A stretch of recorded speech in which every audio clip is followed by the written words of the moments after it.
La terre n'est pas le seul problème.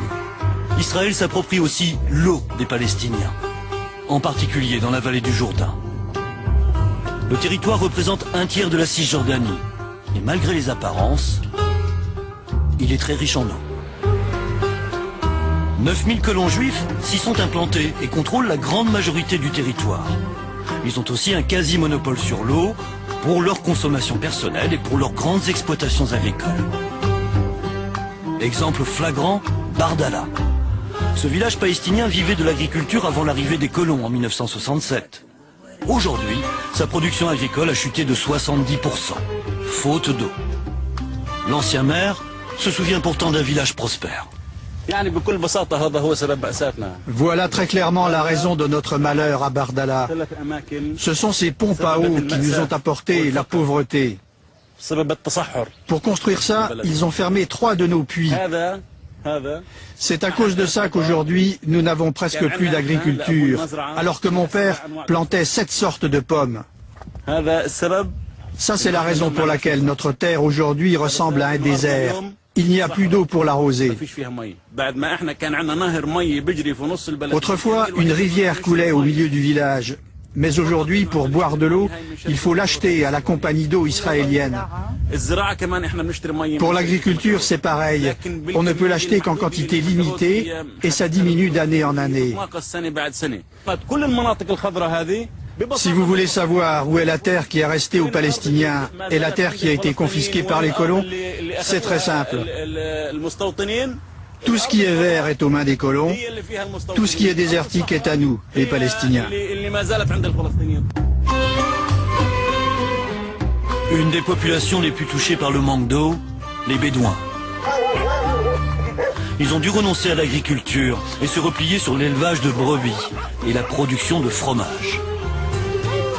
Problème, ils ont à peine assez d'eau pour leur consommation et pour abreuver leurs bêtes. Les puits aux environs leur sont interdits d'accès. C'est une citerne d'eau. De l'eau pour? De l'eau potable pour nous et pour nos bêtes, car il n'y a pas de point d'eau qui nous soit accessible près d'ici. On doit faire 27 km aller et 27 km retour en tracteur pour acheter 3 mètres cubes d'eau.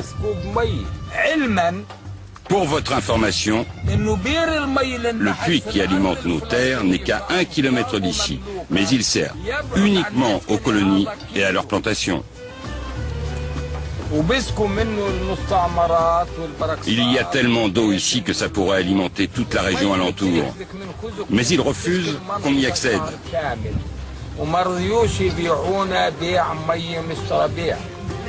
Pourquoi?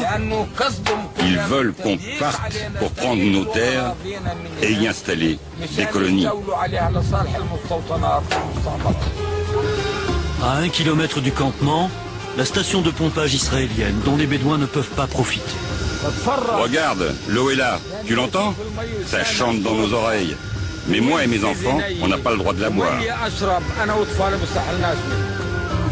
Le moteur de la pompe rejette un petit filet d'eau pour éviter la surchauffe.